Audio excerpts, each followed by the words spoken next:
Now, here is Les Feldick.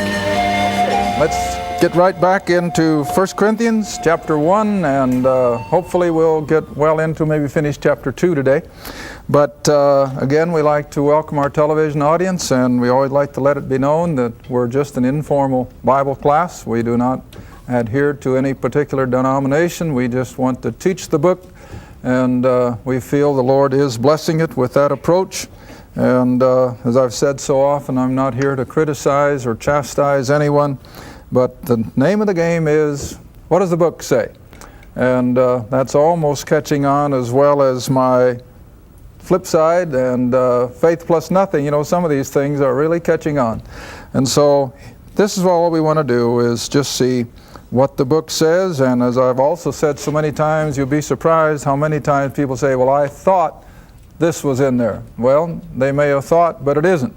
And so it's just as important to realize what is not in the text as what you may think is. All right, so let's pick up where we left off then in our last program. That'd be verse 27. We'll run over it once more. Remember, I left you off with Moses and how God had to take him out to just a lowly sheep herder, and then he could use him. All right, verse 27 then, but God hath chosen the foolish things of the world to confound the wise.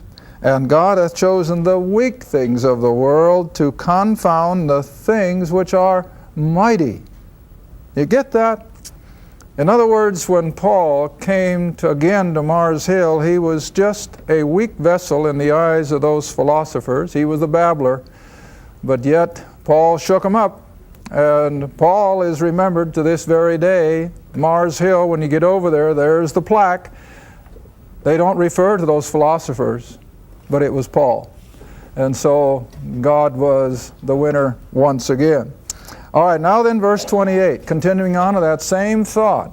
God uses the base things of the world and things which are even despised, things that the world ridicules. Those are the very things that God uses for His glory. And He has chosen them, yea, and things which are not, to bring to nothing things that are. Now I think the average reader just reads that without getting the impact of it.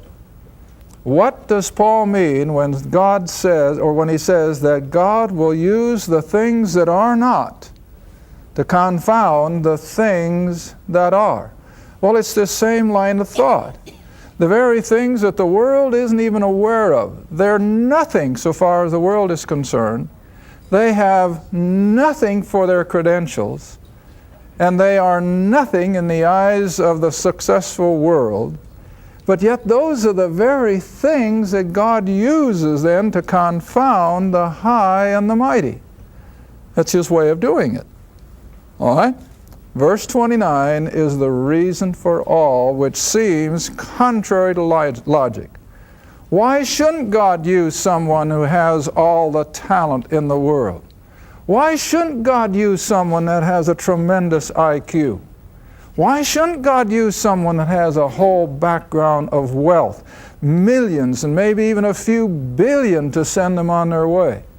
Why shouldn't He? Why didn't God use Moses when he was the second man in Egypt? Well, this verse gives it all. That no flesh, that no human being will ever glory or brag in God's sight. God won't have it. And so consequently, He will not use people with seemingly all the right credentials. Because then when they're successful, what would they be prone to do? Look what I did. I always have to remember the first time Irish and I were in Israel. It was clear back in 75 and 76. And Israel, of course, had just come out of the Six-Day War. That was in 67. And in that 7 or 8 year period of time, they had already made tremendous headway. None of the superhighways like you see there today, but they had a lot of blacktop roads. There were a lot of new hotels going up, and the place was prospering. We came out of the hotel dining room that one evening, and this gentleman approached us and he says, "You're Americans, aren't you?" Well, I suppose that was obvious, but he spoke perfect English. And so we come to find out that he had been raised and educated in Boston, but had immigrated to Israel. And so he said, "What do you think of our little country?" And I said, well, it's just unbelievable. Just 7 days after that devastating 6-day war, I said, all we can say, it's amazing what God has done. You know what his answer was? God didn't have a thing to do with it. We did it. Well, you see, that's typical. That's typical. God didn't have anything to do with it. We did it. No, they didn't. They may think they did. And even Israel today, they may think they've accomplished it. But without the sovereign God, they never would. And the same way with America. America wouldn't be where we are without the grace and the blessings of God. But the point here is, God does not use gifted, wealthy, intelligent human beings because they'd be prone to brag. Come back again to Romans chapter 4. Even Abraham, great man of faith, the great man who was able to wait years and years for the promises to come to fruition. Yet, it was faith plus nothing. It wasn't that Abraham had accomplished so much. It wasn't that Abraham was such a great individual. But look what Romans 4 says. Verse 2. Romans 4, verse 2. For if Abraham were justified by what? Works. Now what does that mean? By what he could accomplish. By what he had earned. See? Now if Abraham was justified by works, then he would have reason to glory or brag, but never before God. No one is ever going to brag to God, look what I've done. God will never have it. Not even with a man like Abraham would he allow him to come to the place where he could brag, God, do you realize all that I've done for you? God, do you realize that I was patient and waited and waited and waited until you finally gave? No, Abraham couldn't do that. In fact, while he was waiting, he failed miserably, fell flat on his face, see? All right, so Paul now, the same way, even though he had accomplished a lot in Judaism, yet by the time God is ready to send him out to the Gentiles 3 years after his conversion, you know what he is? He's a nobody. He's no longer high up in Judaism. He is no longer held in high esteem by the Jews as the student of Gamaliel. Paul or Saul by now is just a nobody who has been brought down to nothing. All right, now another one, 2 Corinthians chapter 12. Here's Paul's own account. And we know that in various other verses he describes himself as his speech being contemptible. He wasn't an orator like Apollos. Evidently he was not a big, tall, handsome fellow that just simply drew people. I remember one of the men that has meant a lot to do in my learning experience. He was a tremendous preacher. Man, he stood about 6'4", as handsome can be. He always dressed just, what shall I say, perfectly. And he had a tremendous voice. He had a tremendous delivery. And on top of all that, he had a tremendous knowledge of the Scriptures.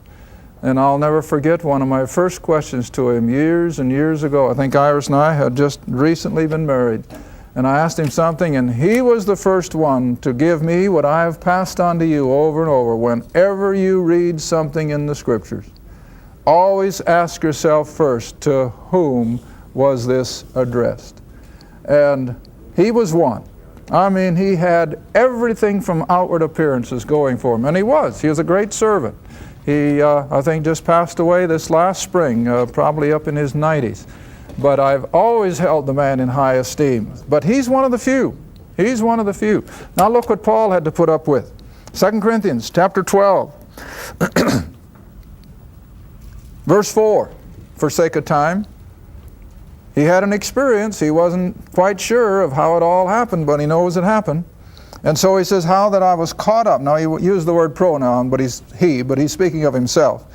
How that he was caught up into paradise, that is, into the heaven of the heavens, heard unspeakable words, which is not allowed a man to utter.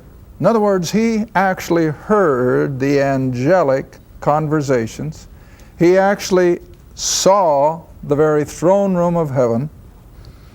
And so he says, verse 5, of such a one would I glory. In other words, it was such a thrilling experience that it was all he could do to keep from bragging about it. He was human, see? And so he says, of such a one would I glory. Yet of myself I will not glory, except in my infirmities. And then verse 6, for though I would desire to glory. Now what's he saying? He's human.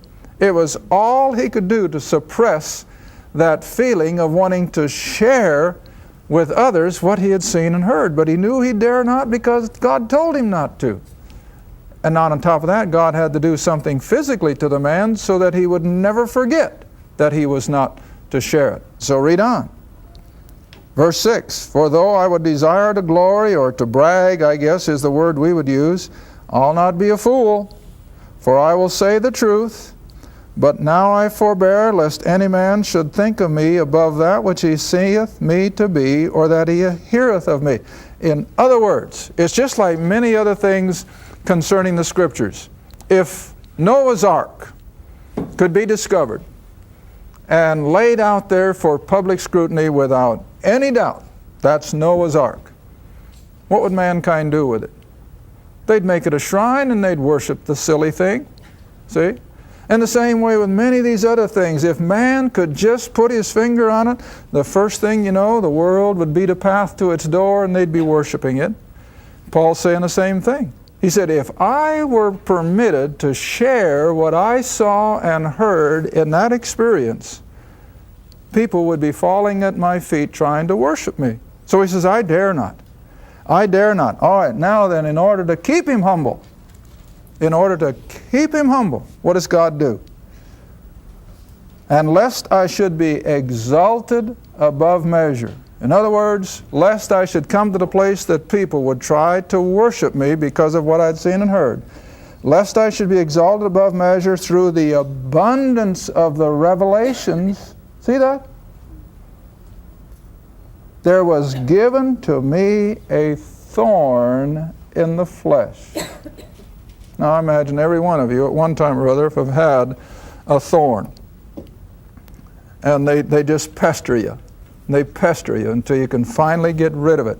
All right, Paul was given a constant pestering thorn in the flesh as a constant reminder. Paul, don't you repeat these things.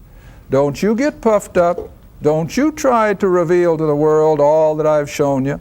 So he says, I was given a thorn in the flesh, the messenger of Satan. Now you got to stop a moment. Does God ever inflict discomfort or pain himself? I don't think so. But who does God permit to do it for him? The devil himself. You remember Job? God didn't inflict Job. Who did? Satan did. And God limited him. God says, that's all right, Satan, you can touch him, but you can't take his life. You can do this, but you can't do that. All right, now same way here. God didn't put the thorn of his flesh. He caused Satan, or a messenger of Satan, to buffet me. And here again is the reason. Lest I should be exalted, what? Above measure. In other words, Paul is saying, this was all done to me to remind me that I'm not who I'd like to think I am. I'm still a nobody. See? And that's what every one of us are. In ourselves, we are a nobody. But, flip side is, in Christ, then what? We become somebody. Absolutely. Okay, come back to 1 Corinthians. Verse 30. But Paul says, of him are you in Christ Jesus, who of God is made unto us wisdom and righteousness, sanctification and redemption. What else could any man hope for, or any woman? Now here again, the world thinks this is foolishness. The world thinks to have the assurance of redemption is just so much foolishness. The world certainly doesn't want any part of sanctification and holiness. That's just not their bag.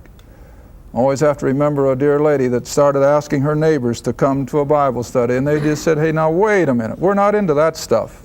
Well, that's typical. And I told her, I said, don't be shocked. I said, I could have told you before you ever asked that that's what you're going to get.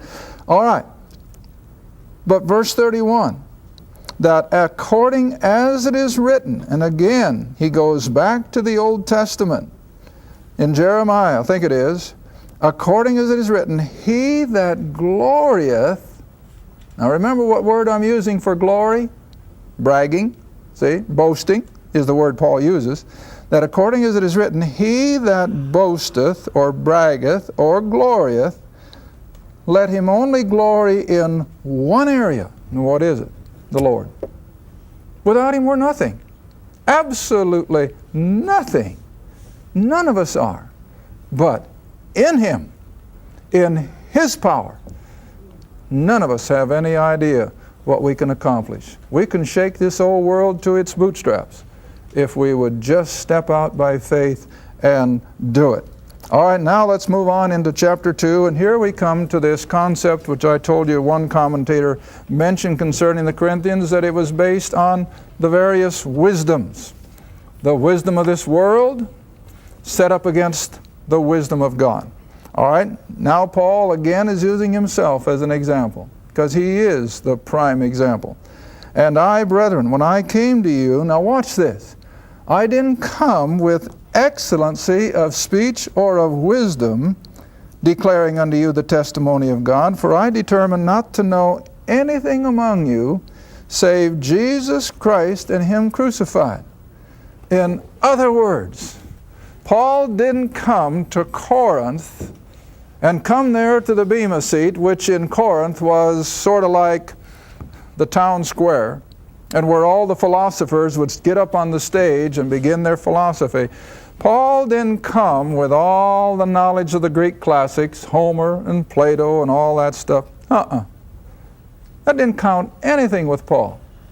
He didn't even, I don't think he even rehearsed all his knowledge in the Old Testament. Oh, he could have. But I don't think at Corinth, this wild, wicked Gentile city, God even permitted Paul to use his Jewish background. But he comes on and he only has one message. And it's the message that's almost forgotten today. Very seldom do you hear it, plain and simple, that the gospel is that Christ died for the sins of the world. That he died for me and that he died for you. We don't hear that much anymore. Oh, it's circumvented. They come close. I remember years ago I went to a funeral of a neighbor lady, and the only reason I wanted to go was I had heard that this particular church had a tremendous preacher, and I wanted to hear it for myself. And he had a tremendous sermon. And he brought that whole huge church full of people, many of whom I'm sure had never heard the gospel. And with a tremendous opportunity of letting hundreds of people hear the simple message of salvation. And after that great, what shall I call it, eloquent sermon, just as he came to the threshold of the plan of salvation, what do you suppose he did? He dropped the ball. Just simply dropped it. And I just came away crestfallen. And I thought, now how in the world could a man as eloquent and known to be a great preacher bring a great crowd of people to the place where all he had to do was now preach Christ crucified? And he blew it. And listen, that's happening all too often. I don't say all, but I say all too often.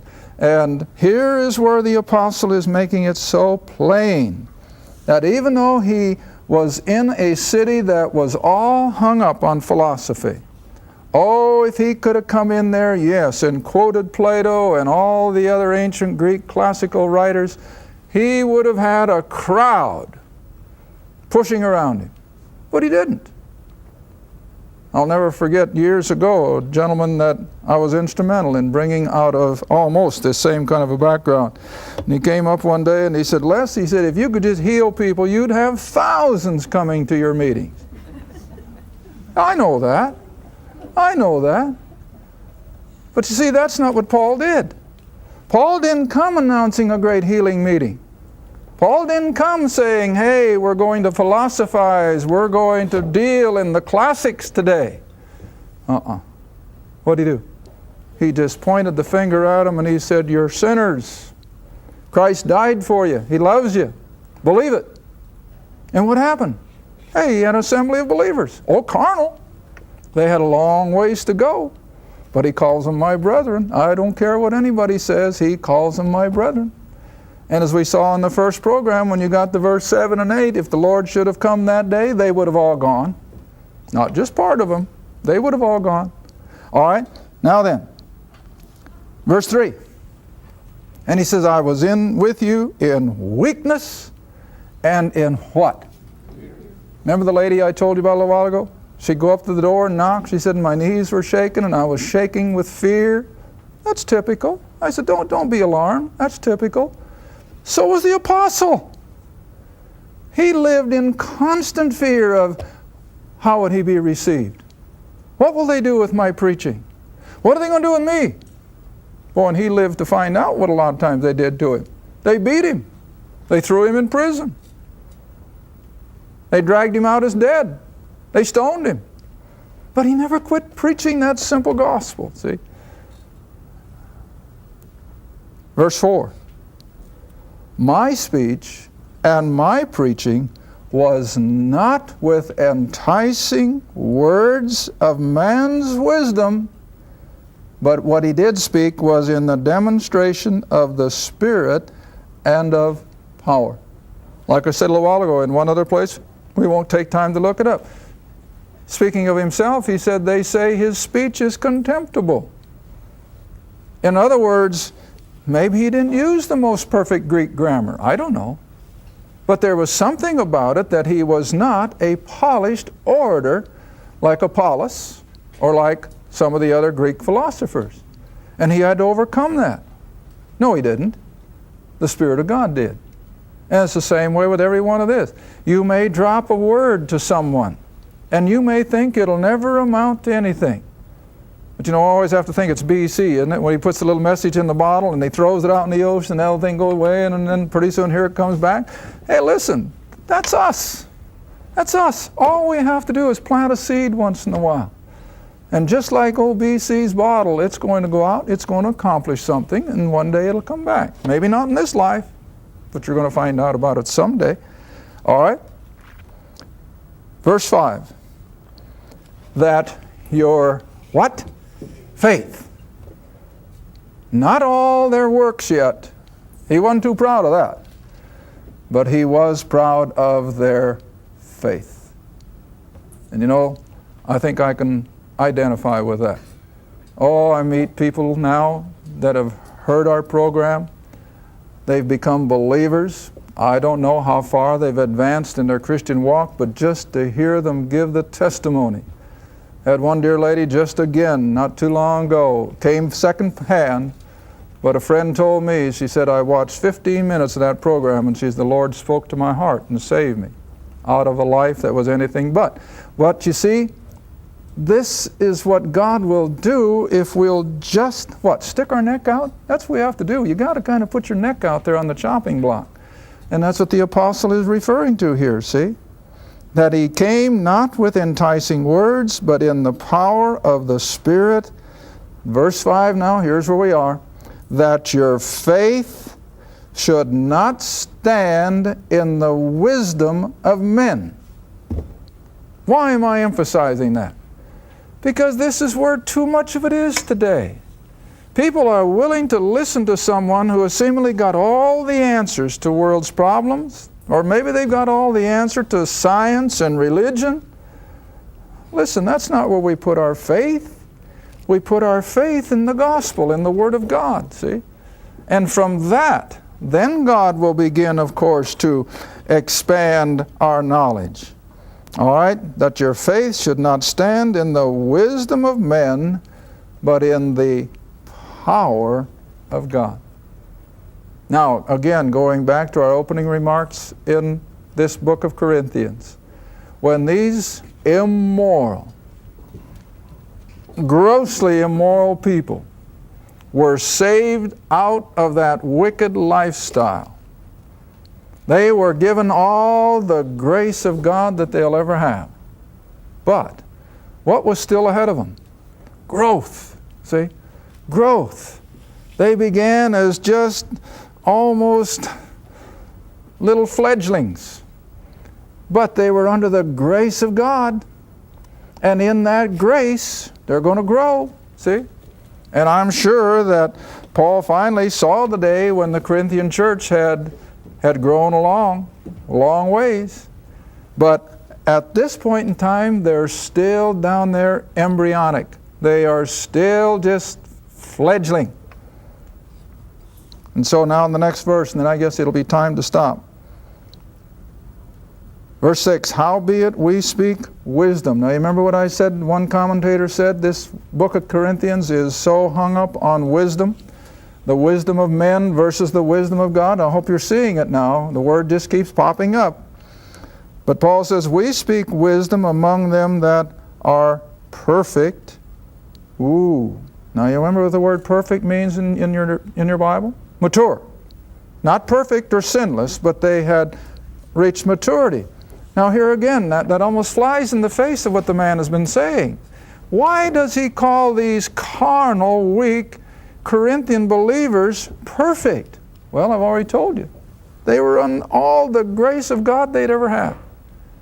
And that grace was sufficient. And so he says, we speak this kind of wisdom amongst them who are mature, yet it's not the wisdom of this world. And again, he's coming back to the philosophers. It's not the wisdom of this world, nor of the princes and the rulers of this world that come to naught. But, the flip side again, we speak the wisdom of God in a secret. And remember, Paul is always revealing secrets, even the hidden wisdom, which God ordained before the world to our glory, that none of the princes of this world. Thank you for watching.